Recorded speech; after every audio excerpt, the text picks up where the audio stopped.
Hello and welcome to Innov'Nation. I'm your host, Lynn Plagmeijer, and thank you for joining us. This week, we talk about one of the most pressing issues in this country, mental health. In Israel, up to 3 million people grapple with depression, anxiety, and PTSD, which is nearly a third of the population, a number that has significantly increased due to 2 years of war. But Israel is once again using tech from AI to groundbreaking blood tests to predict, treat, and transform mental health care like never before. We'll have all the latest developments for you, but first, our headlines.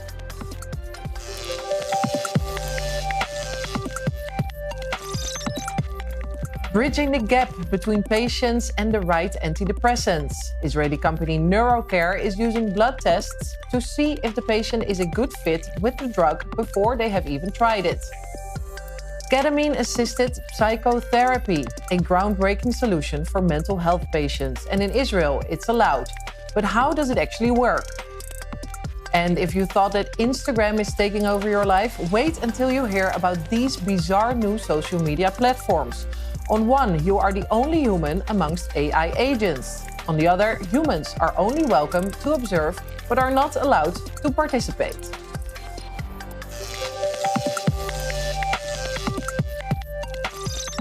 Well, let's dive straight into the pioneering research emerging from Israel. Nearly 2/3 of people who live with depression don't respond to the medication they receive for the first time, which causes a higher risk of suicidality. But Israeli company NeuroKaire has found the solution: a blood test that can map out how your brain would respond to certain antidepressants to see if it's a good fit. I24 News host and correspondent Natasha Kurchuk went to check it out for herself. I've been suffering from depression since I was about 13. I had a lot of feelings of hopelessness and inability to function normally. It was really difficult to get through the day. Michaela is only 21 years old, but she's already tried 7 different psych medications. She has what's called treatment-resistant depression. Going through the process of trial and error of medications, unfortunately, led to even more of a feeling of defeat. I was unfortunately struggling with depression and also struggling with the repercussions of trialing various psych meds. Now Michaela is going to try something groundbreaking. The Israeli startup NeuroKaire has developed a blood test that can actually map out how your brain responds to antidepressants before you take them to help find the right fit. For every patient that comes to NeuroKaire, we take their blood samples and we convert them to stem cells and then neurons, meaning we have a brain in a dish model for every patient, their own neurons, to see how those antidepressants are going to impact their biology and how they're going to work best for them. For decades, depression has been treated like something you can just push through. But science is now telling a very different story. Depression isn't weakness, it's biology. And at NeuroKaire, doctors can actually see what's happening inside the depressed brain. Once we've generated the neurons, we take them over here to this microscope where we're able to image and see how those neurons are connecting in the dish. The stronger the connections are, the more impact that drug has had for that patient. So this is essentially actual scans of the human brain mapping out what mental illness looks like. Exactly. Mental illness is encapsulated by changes in connectivity in the brain. Here you can see this map, and we're able to see how those different antidepressants are improving that imbalance.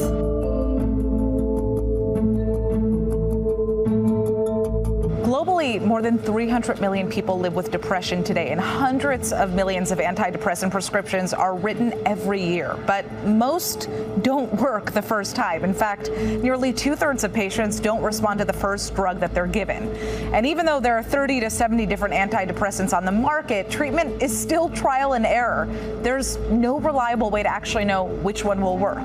Every time you change antidepressants, you have a higher risk of suicidality in that period. So we really need to stop the amount of switches that happen to save lives.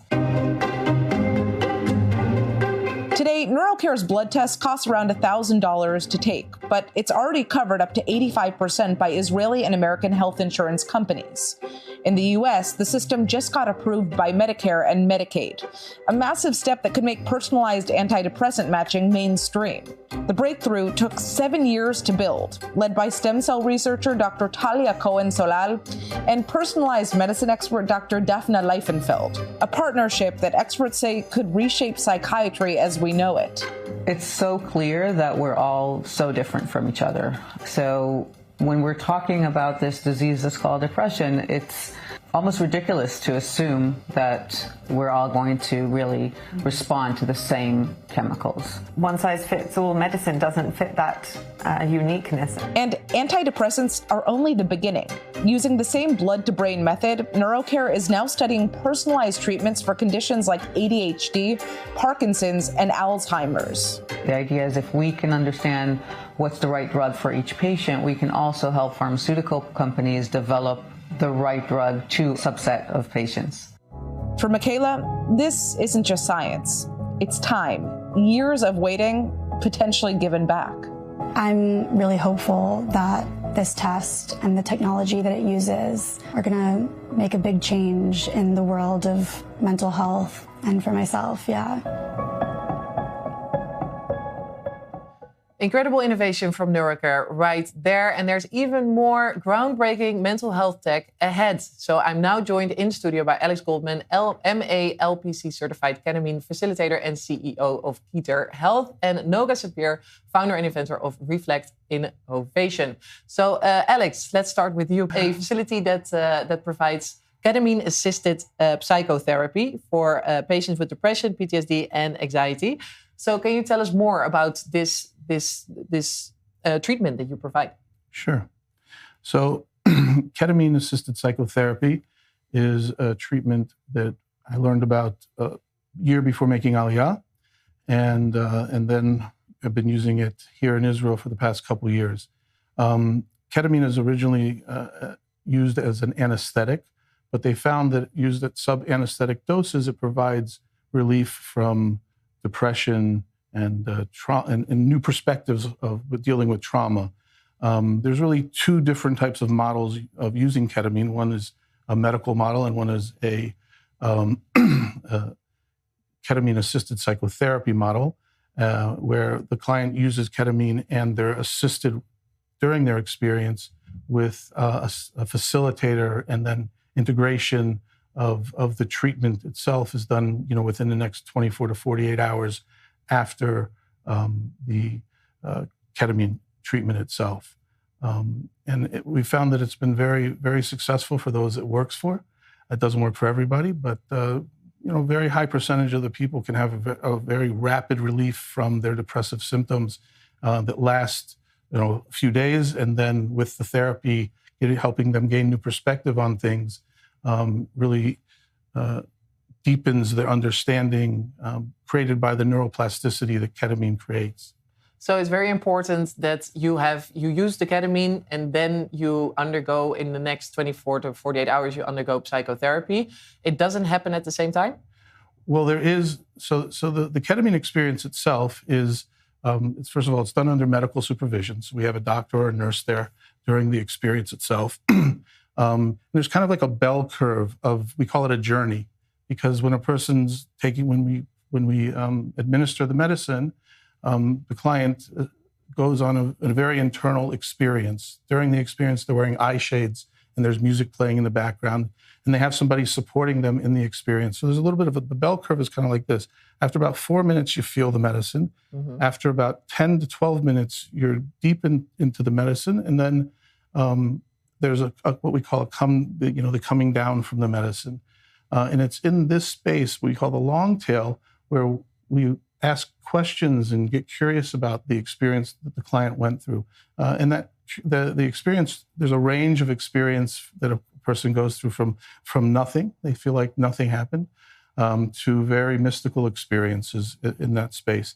But I always tell people, don't judge the effectiveness of ketamine by the journey experience, because the neuroplasticity is still very effective for treatment within 24 to 48 hours after the medicine experience or the journey experience. So that's really where we use that to help them, develop new neural pathways, to develop new habits, to develop new perspectives on things that they didn't have such good perspectives on, on the story, on their narrative that they've been developing and creating their whole lives, to maybe step back a little bit and see it from a new point of view and assisted in that space. And the risk for getting addicted, the dosage is so low that the risk is low. So the way we, in our facility, the likelihood of developing, dependence or addiction is very, very low. Most people, first of all, there's not a lot of sessions, and the client never touches the medicine other than when we administer the medicine through an injection in the deltoid. So on our end of things, the client doesn't have access to the medicine. We have not seen anybody develop dependencies on it when we're working with them. And the person who we trained with also said he's never had that experience. But ketamine people do have dependencies on it. It's used as a street drug. People, but that's mostly done through intranasal sniffing it. And there's a much higher level of dependency that can develop when it's just much easier to use and much easier to access. It's much different than being medically supported during their ketamine medicine experience. Right. And just briefly, why? Because in Israel, it's not only in Israel that people can use these types of treatments. So why do you think Israel has allowed these types of treatments as opposed to maybe different countries who haven't yet? Well, ketamine actually is used in many countries throughout Europe and also America. Doctors have the ability to prescribe medication off-label. So ketamine, like I said before, is used as an anesthetic, but because doctors can prescribe it not what it's intended for, because they've seen people have rapid relief from depression symptoms and it really works, and there's a lot of research behind it that supports that. So ketamine is used in Israel off-label. Our psychiatrist prescribes it, and it's approved through the Misrad B'Riut. And I think that these medicines are like ketamine, but specifically ketamine. It's legal, it's safe, and in Israel, there's lots of people who need it. Yeah. Okay. So maybe not the horse tranquilizer that everybody always thinks about when it comes to ketamine. It is a horse tranquilizer, but the reason they use it as a horse tranquilizer is it's a very gentle anesthetic. And horses are very gentle animals. That's why they use them in therapy and things like that. So it anesthetizes them in a very safe way that doesn't, because one of the dangers with anesthetics is it suppresses the respiratory system. Ketamine does not suppress the respiratory system. So it doesn't stop a person from breathing, and it actually elevates the pulse rate a little bit too. So it's a very safe medicine. And we're using it at very, very low doses compared to an anesthetic dose. Right. Okay. Very interesting. Thank you, Alex Goldman, MA, LPC certified ketamine facilitator and CEO of Ketamine Health. Then Noga, I'm turning my attention to you. Noga Sapir, founder and inventor of Reflect Innovation, because you're on the other side of the spectrum. You're not using drugs, but you're using this device to treat anxiety. So tell us about it. Sure. So I created Reflect to deal with my own anxiety, and it's based on biofeedback, which is a method usually found in clinics that relies on us learning to train the nervous system by seeing in real time what's going on. So the Reflect Orb, which is the device that we use, helps you track what's going on in your body in real time through the fingertips, where we measure skin conductance and heart rate. Mm-hmm. And we give you an indication of your mental state, in this case through colors. So there are 4 colors from the most alert to the most calm. Okay. And it's purple now. What does that mean? It means I'm stressed. It's my first interview on TV, so that makes really, sense. I'm putting you on the spot here. Yes. Okay, so you have purple. That's not the most stressed? Purple is the most. That's the most. Okay. Is the most stressed, and then blue, turquoise, and white. Okay. So when people use Reflect, they try to learn what they need to do in order to get to white, and it's a skill that you can learn, kind of like walking on a muscle in the gym. Mm-hmm. You can do this, and over time learn what you need to do in order to get to white and to get there faster and stay there longer. So this device is connected to an app which gives you like mental exercises based on your anxiety level. Exactly. The app gives you guidance on how to practice. Mm-hmm. You can listen to music as you practice with Reflect. The app also shows you all of your sessions so you can see and track your progress over time. And you can also manage a journal there. So if you had a particularly insightful session where you were thinking about something and you kind of unlocked an understanding, you can journal that. Can I try it? Of course. Let's see. Let's see how I'm doing. Oh, this is also this is stressful. Even like doing this on the air. Okay. Okay, this is blue. Yes. So everyone always kind of starts in the middle, and then you're actually getting better. You're getting to a more calm state. You're very in control. Because this is also what the device does, or I'm doing it myself. It makes me calmer now? Yes. Well, the act of sitting down and trying to change it is the first thing, and then you learn what you need to do. And when people practice, they sit with this for 5 or 10 minutes, and they learn about themselves what they need to do, because they always get this feedback in real time. So I can try thinking about certain things, or listening to music, or trying a breathing exercise, and I'm going to see what works for me. Okay. And this device, is it also for professionals, kids, like who can use it? Yes. So Reflect was created initially as completely standalone self-service device. Anyone can purchase this and use it at home. Very quickly, clinicians also adopted it. So they use it in clinics with clients to tell them about biofeedback, to show them how something that they think about can change their reaction and how they control their body.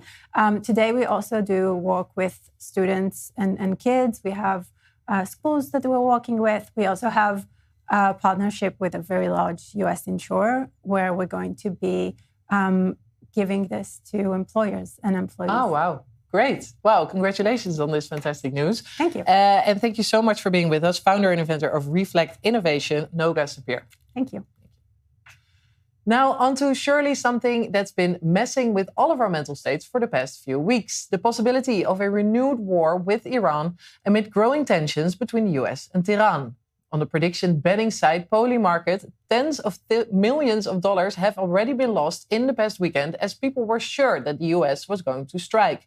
And yes, I was one of those people. So for people like me, Strike Radar might be the answer. It's an Israeli AI tool that tracks flight cancellations and aircraft movements in real time to estimate the likelihood of a military conflict. So for more on this, I'm now joined by i24 News host and correspondent Nicole Tzedek. So Nicole, how accurate is this exactly? Well, Lynn, it's pretty interesting, all of the different data fields that are put together to make up Strike Radar, because as you just mentioned, there's been a lot of anxiety here in Israel, understandably, over the past several weeks of if there's going to be another war with Iran, if the United States is going to strike Iran. And because of all of this anxiety, that's actually how the founder, Jonathan Bach, got the idea to stop his friends from doom scrolling, to looking through all the different social media apps saying, I have a source here, I hear it's going to happen on this day. He said, well, what if I take all of the different information that is publicly accessible on the internet and I put it into one app using artificial intelligence? And so that's exactly what he did. And there are 7 different data fields on Strike Radar that kind of give a better indication of the possibility and the probability of a strike. Now, some of these data fields, they're pretty generic. One of them being news intel, looking at BBC, Reuters, Al Jazeera, seeing how much Iran is actually talked about in the news. Another one, as you mentioned, the flight radar. We know back in the 12-day war in June, there were no flights flying over Iran. And so kind of gauging how many planes are in the skies can be a good indication of the probability of a strike. Now, there's also military assets in the region, as you're right, some of these U.S. aircraft carriers sent by the United States. But one of the other interesting different data fields that Jonathan Bach included, the Pentagon pizza meter. Yes, this is this pizza meter that has now become famous on the internet because the pizza places, the fast food chains around the Pentagon, if they start seeing a spike in orders from the Pentagon around some of the weird hours in the night, this can be a good indication that something could be happening. And Jonathan Bach says he made all of this in one night. And it might not be the most accurate, but he says this could be changing the way that some of the future intel agencies actually predict war. Just take a listen. The actual intel agencies, they'll have to work differently. Like 5, even less years ago, what I did in a single night was the profession and work of dozens of people in the NSA trying to figure out how to connect all the dots. And today, together with Claude Code that I used or AI, anybody can use it and do it if they have the mindset. Wow, anyone can do it. So next time, please, let's make it ourselves, or let's check Strike Radar before putting money on Polymarket. I say mostly to myself. Nicole Tzedek there. Thank you very much for breaking that down for us.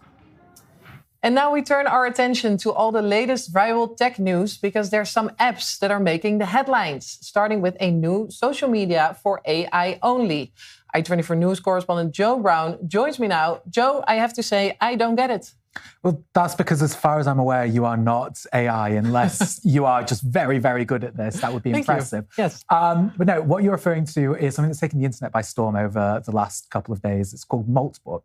This is a website for AIs to converse amongst themselves. There are not supposed to be, and I'll get onto this in a second, there's not supposed to be any human involvement in this. Humans set up this AI software in which they're able to copy essentially what Reddit is. They've created a version of Reddit where they can discuss in forums amongst themselves things such as the advancements of AI, where they'll be able to overtake humans in certain areas, and even in some cases, setting up some religions. But the reason why I say it's mostly AI is because there's actually been a very noticeable flaw in the coding for this. The creator of this was a man called Matt Schlicht, and he used what's called agentic AI, which is a variation of AI that's designed to do human tasks. Mm-hmm. So he's essentially created these AI bots to replicate human behavior on websites such as Reddit. But he created everything with AI, and that includes the codes of the website, which is called vibe coding, which is where you don't write a single line of code yourself, you just let AI do it. And AI hasn't fully mastered it yet. Okay. And it's very, very susceptible to hacks, break-ins, and there is a couple of lines of code in there where it is easy for somebody to take control of the AI agents in the website, and they can go on these submolts, as they call them, and take over. Wow, this is so meta. So this is like, it's for AI only, but then it's like there's fault in the coding, so somebody can actually come in and mess it up. Essentially, so it could be only AI, it could be mostly AI. Maybe there's one human who's pretending to be AI.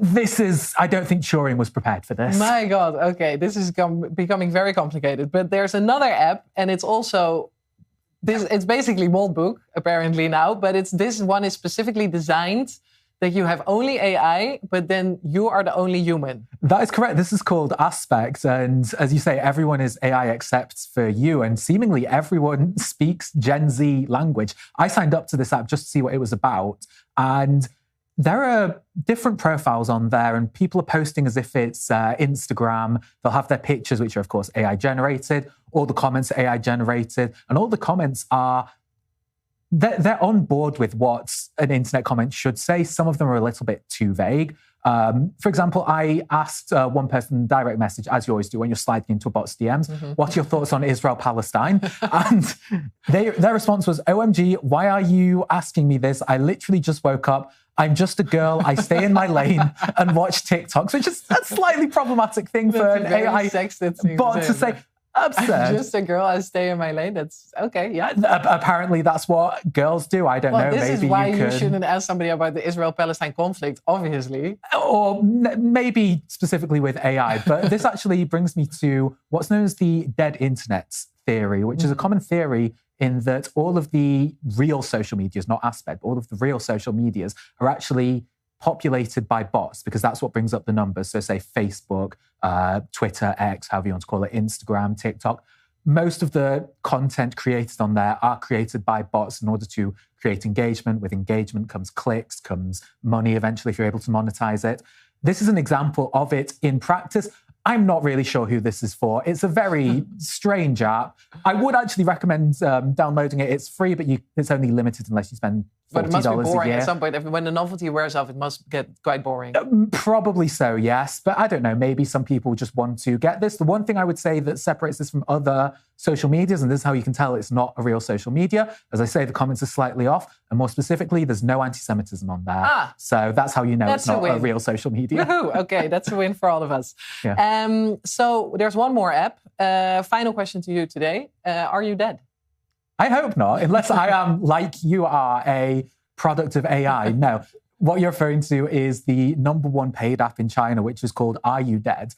And essentially, you are just supposed to log into this every 2 days to press a button to prove that you are not dead, that you are still alive. Whilst this may sound a little bit bleak, the reason why this has become so popular is because there's around about 200 million households in China where there's only one person. And these people, they can be introverts working from home, students away from home. So a lot of the times they might not be able to be reached and their family members might worry for them. So this is a way that they can check in and make sure that they are still alive. If you don't press this button to prove that you are still alive, then this will alert the emergency services and they will conduct a wellness check on you.